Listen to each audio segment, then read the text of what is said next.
Hello and welcome back to some more Bitburners. So in the last video, I explained the concept of ports and port handling through two scripts, so the receiver and then the sender. Essentially how it works is that the sender pushes data to a single port, and then the receiver, if there is any, then receives that data and then processes that information. What we're going to be covering today is how to extend that so that we can support multiple receivers and multiple senders and then manage the information that's traveling between them through a simple queue service. So let's jump into Miro just to explain this concept a little bit further. So what's going to happen is that multiple senders are going to be sending data to input ports. The queue service will then process all the information from all of those ports and then put them into the queue. And then as long as the output port isn't empty, the items in the queue will then get pushed out to this output port, which is then gonna be received by multiple receivers. So just to run a simple demo, I created this queuing service here. And then if we look at the logs, every single print statement here represents what's happening within one tick. So let's try running multiple senders. There we go. So now we have 5 senders sending data to the output port. As you can see here, in the previous ticks, it's sending data to the output port. But since the output port is full, then this queue service maintains its own queue to store all that data. So if we stop all the senders from sending so that we don't store too much items. Yep, and as we can see, it's currently stuck at this current state, so nothing's being collected by the queue service, and then there's still some stuff in the queue waiting to be processed. So let's run one of the receivers, and then the receiver will be processing items every 1 second from port 20, which is our output port.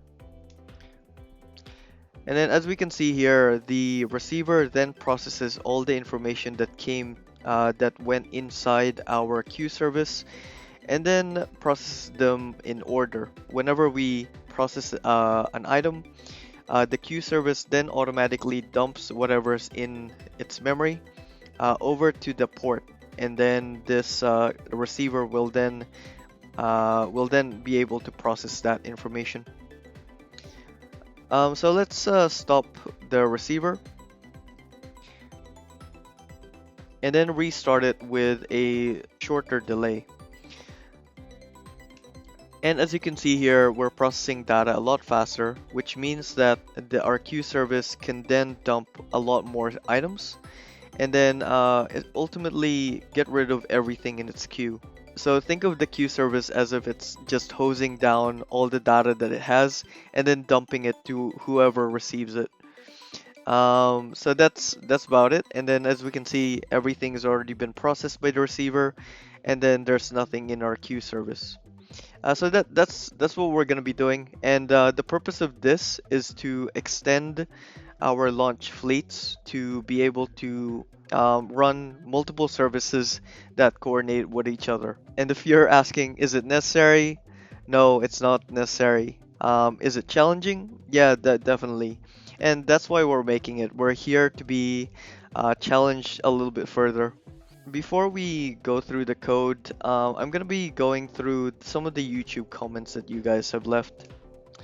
Alright, so we have quite a lot of new stuff here. I think it's four comments here. Alright, so the first one is from Badavi 845 from the second Bitburner video. So this one's from the automated upgrade script, I believe. I'm having the same problem of freezing every time. I've copied the code directly from GitHub and added the await ns sleep between line 77 and 78, but it still keeps freezing. Do I need a certain amount of money or something? It seems it managed to purchase one purchase server, but it's just hard freezes the game. Um, this one's a bit of a challenging question because from what I remember, the auto purchase script pauses if the player doesn't have enough money. So it waits every 10 seconds and then waits every 10 seconds and then it purchases again. But maybe the problem is if it crashes the entire game, as in entirely crashes the entire game, maybe it might be more of a hardware issue. From the looks of it, line 77 and 78 is directly underneath the while true statement. So if you try creating like a tiny little test rig where you just have a while true statement and then await sleep, and then try test whether that freezes your game. And if it does, then it means it's probably your computer. If it doesn't, you might have to go with the I guess the ad hoc approach and modify the script to just purchase the servers for you manually, and then it's not gonna be running through loops. It's just gonna uh, upgrade the server based on your specifications. Yeah, I hope this helps. I am actually not sure what's happening in your code without looking at it. Um, so second one is from Spoit0, from Bitburner 10. So this one's from the YouTube comments script here. So he said that's really intriguing, and the RAM impact doesn't look bad at all. I might just look into just posting data into Firebase or something to better handle logging. I wonder if it would be feasible to set up a listener to fetch and run commands from an external site. Yes, it's definitely possible. As you can see, we interacted with the third-party API of YouTube, and I'm pretty sure that if you know how to create your own Express server or something, you can definitely do that.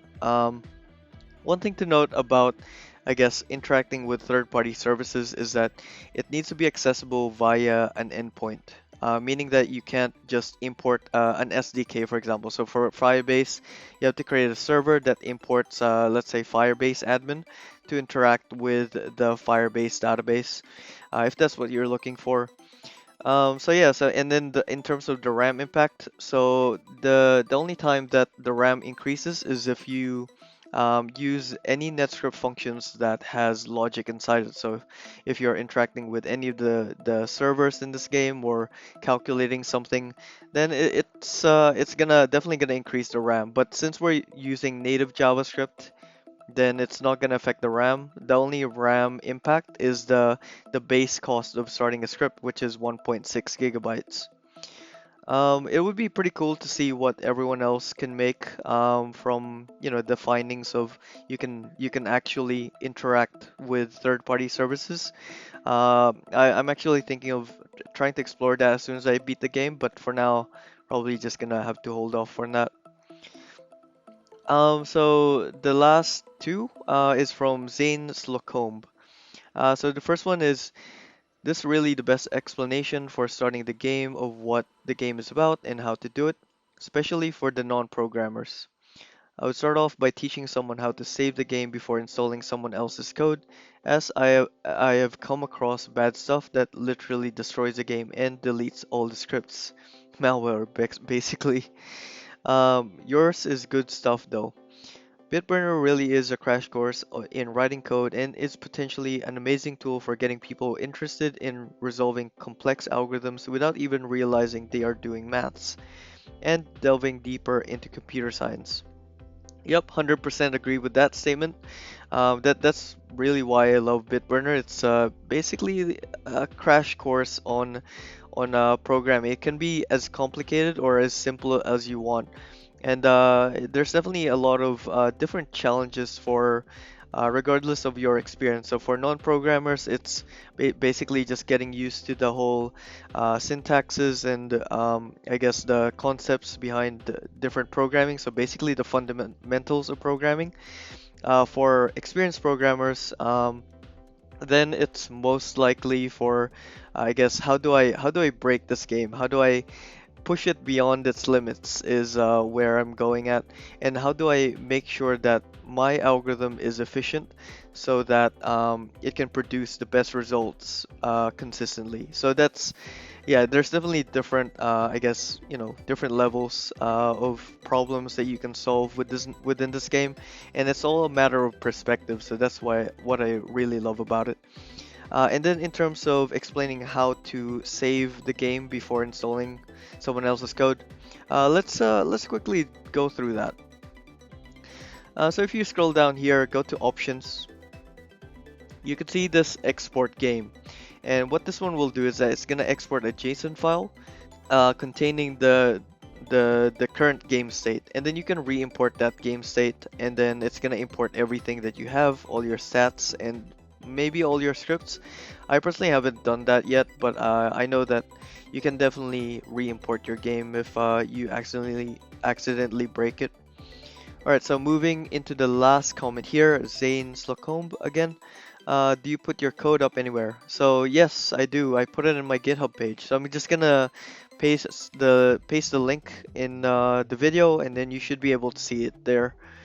Yeah, so if you're stuck or anything or need some reference code, definitely just have a look at the code. I definitely post every time a new episode gets posted and becomes public online. Yeah, that's about it. All right, let's jump into the code. Alright, here we are in the code. So I created two different scripts in this video. So the first one is the port utility, which contains all helper functions and variables when interacting with ports. And the reason why we created this port utility is to standardize the data structure of the items going inside our port so that we don't have a hard time trying to, I guess, retrieve it and interact with it. The second one is the queue service, and this is what we saw. Essentially, how this works is that it reads data from the input ports, pushes it into its own internal queue, and then depending on whether or not the output port is full, then it pushes the data from the queue over to that output port so that it can be processed by multiple receivers wherever they are. So let's start with the port utilities because this one's a very simple one. So the first thing I do is define, I guess, the constants. And the reason for this is so that we can get, I guess, a user-friendly or much more understandable variable whenever we try to check what the ranges are for the input ports and what's the number for the output port. Yeah, so it's a constant that's defined in one place, and then whenever we change this range, for example, then we only have to change this one place and we don't have to maintain 100 scripts trying to interact with the same thing. So down here is the is input port. Essentially how this function works is that it returns true if the port number that's passed in is between the minimum port and the maximum port, so 1 to 19. And this function is used inside this push to input port. So the first thing it does is that it checks whether or not it actually is an input port. Oh, that's a bug here. Yep, there we go. So it checks whether or not it is an input port. And then after that, we grab the handle for that port, and then we try to push the payload. So the payload here is essentially just a JavaScript object that contains an event type property. So it could be anything. This is arbitrary. And then the actual data for that event. Moving down to the push to output port. So this one's the helper function that this queue service uses. Essentially how it works is that if the port handle, so the output port is full, then we'll return false, mainly because we can't push any data into that output port. Otherwise, we write the payload to that output port and then return true afterwards, and it's all gonna make sense as soon as we cover the queue service. And then lastly, this is the listen for event, and this is sort of like a subscriber function. Essentially, how it works is that the service passes the NetScript module, the event type that they want to listen in, and then the callback that gets executed whenever it detects that event type. And then optionally, they can pass in a tick. So this is the delay between each check. And how the script works is first we check the output port because all the events eventually get pushed to the output port. And then we go into this loop here. And then if the output port isn't empty, then we have a look at whatever's the first item in that output port and check whether or not it relates to our event type here. And if it does, then we remove it from the queue, and then we call the callback function and then pass in the payload data. All right, moving into this queue service here. So this one's responsible for grabbing data from the input ports and then pushing them out to the output port, and then also maintaining the queue if the output port is full. So how the script starts is first let's start with the variables here. So we have three constants. So the first one is the queue. So this is the internal queue within the service. Second one is the tick. So how often does it pull data from the input ports and then push data to the output port?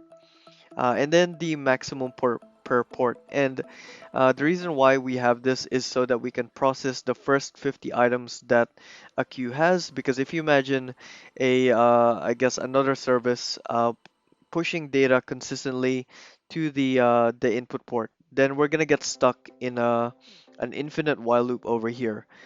This one is to ensure that when we're going through our passes, we only process the first 50 items and then go through all the input ports and then push them out to the output port and then just handle the next 50 on the next tick. And it runs pretty fast, so unless you're pushing like 100,000 items within your queue, then it should be fine.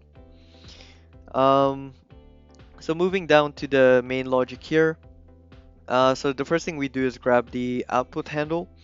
And the reason for this is because we want to make sure that whenever we start the queue service, the output handle is empty. So this queue service is the thing that I guess holds every single service together if they do communicate with each other. And then at exit, we also want to clear out this output handle. So whenever the script dies, then we clear out the output handle as well. And then moving into this, I guess, main loop. So from a high level perspective, the first thing we do is we grab the data from the input ports, and then from the data that's retrieved from the input ports, we then dump the queue to the output port. And then that's about it, and then it just prints out a whole bunch of information for logging purposes, and then resets back our variables. So let's go into this, get data from input ports. Essentially how it works is that I just go through every single input port, and then if they're not empty, then I just read or retrieve data from that port and then push it into my own internal queue. And then I increment a whole bunch of values here, so the collected is incremented so that we ensure that we only collect the first 50 items. And then total collected is just used for logging purposes. And that's about it. And then I left a note here. I said, ideally, I wanted to run port listeners in the background through intervals, but it looks like we can't use that. So the reason why I did this is because I initially wanted to create intervals that listens into different ports, all the input ports, separately, and then push data to our queue whenever we detect anything. And intervals are essentially things that runs in the background, but it looks like it can't support that. It doesn't seem to work. So that's one limitation. So moving down here to dump queue to output port, essentially since our queue now has information in it, as soon as it processes all the data from our input ports, we then want to try to push data to our output port, and then if it is, then we want to remove it from the queue and then increment it. Otherwise, we just break out of this loop. Yeah, so that's about it. Very, very simple, but very, very powerful. So in the next video, I'm gonna be walking you through, I guess, the future state architecture of the launch fleet script, and I'll give you a sneak peek of what's gonna happen. It's definitely quite a lot, very overwhelming, but I'm gonna be covering that in the next video. So I guess I'll see you guys in the next one. Bye.